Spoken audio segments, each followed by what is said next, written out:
அது எங்க அண்ணன் கருத்து. அதுல எனக்கு தனி கொள்கை இருக்கு, மாறுபட்ட கருத்து இருக்கு. எங்க ஐயாவோ எங்க அண்ணனோ கூட்டணி வைக்கும் போது எங்க ஐயா தெரியும் எவ்வளவு மது கொள்கைக்கு எதிராக இருந்தார், மது ஒழிப்புக்கு ஆதரவா இருந்தார். மதுவை டாஸ்மார்க்க மூடுறாங்களோ அவங்களோட கூட்டணின்னு சொன்னது உண்டா? இனிமே சொல்லுவாங்களா? இப்ப எங்க அண்ணா அதிமுகவை கூப்பிடுறாங்க. அதிமுக ஆட்சியில மது இருந்ததா இல்ல ஒளிஞ்சிருந்ததா? இப்ப கூப்பிட்டு என்ன ஆகும்? நீங்க யாரு மது ஒழிப்பு கொள்கையை ஏற்று மதுவை ஒழிக்கிறோம், டாஸ்மார்க்க மூடுறோம்னு நீங்க பேரறிவிப்பு செய்றீங்களோ அவங்களோட தேர்தல் உடன்பாடுன்னு சொன்னா அது போராட்டம். இது போராடி அப்புறம் மறுபடியும் அவங்க திறக்க தானே செய்வாங்க.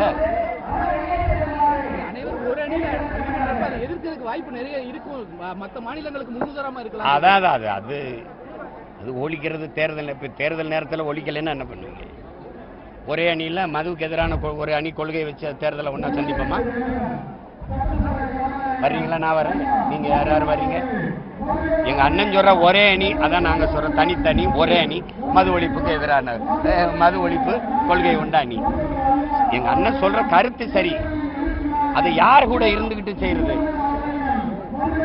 தம்பி, டாஸ்மார்க்ல விற்பனை குறைஞ்சிருச்சுன்னா அங்க விற்பனையாளர்களை அந்த வேலை செய்யற பிள்ளைகளை பணி நீக்கம், இடைக்கால பணி நீக்கம் செஞ்ச அரசு இது.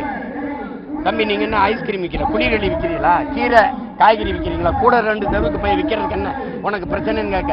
கடையில உட்கார்ந்து விற்கிறவன் வியாபாரம் குறைஞ்சிட்டு நீ எப்படி இடைக்கால நீக்கம் செய்வ? நீ எதுக்கு சஸ்பெண்ட் பண்ற? நீ கூட்டணியில இருந்து என்ன செய்வி? என்ன பேசிய பயன் என்ன இருக்கு? சாராய ஆலை வச்சிருக்கிறது யாரு? சாராய கடையில வியாபாரம் குறையிறதா? மாநாடு மாவட்ட ஆட்சியர் உட்கார்ந்து அந்த விற்பனையாளர்களை மேலாளர்களை கூப்பிட்டு ஆய்வு செய்யறது யாரு? எந்த ஆட்சி? எந்த ஆட்சி? அப்ப அந்த ஆட்சியோட இருந்துகிட்டு அந்த ஆட்சி ஒரு ஓட்டுனாலும் எங்க அண்ணன் திமுக வாங்கி கொடுத்த ஓட்டு இந்த மதுக்கு ஆதரவான ஓட்டு தானே. வட மாவட்டத்தில் வெற்றியை தொட்டதுக்கு விடுதலை சிறுத்தைகள் காரணமா இல்லையா? அதை மட்டும் சொல்லுங்க. காரணமா இல்லையா?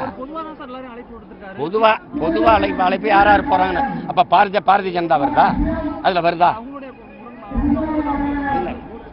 எங்களுக்கு ஏற்புடையதல்ல. பொதுவா எல்லாரும் வாங்கினா யார் வருது? திமுக கூட்டணியில் இருக்க இடதுசாரிகள், மதிமுக, இஸ்லாமிய அமைப்புகள்லாம் வருதா? அதுல வருதா? அதுதான் இவ்வளவு நேரம் பேசிக்கிறேன். நீ மறுபடியும் கேட்கிற அதிமுக ஆட்சியில மது இருந்ததா இல்லையா? டாஸ்மார்க் இருந்ததா இல்லையா? நாளைக்கு அதிமுக ஆட்சிக்கு வந்தா டாஸ்மார்க் இருக்குமா இருக்காதா? அப்புறம் அதை கூப்பிட்டு போராடி என்ன பண்றது? தம்பி, என்னது? செய்திகளை உடனுக்குடன் தெரிந்து கொள்ள உடனே சப்ஸ்கிரைப் பண்ணுங்க.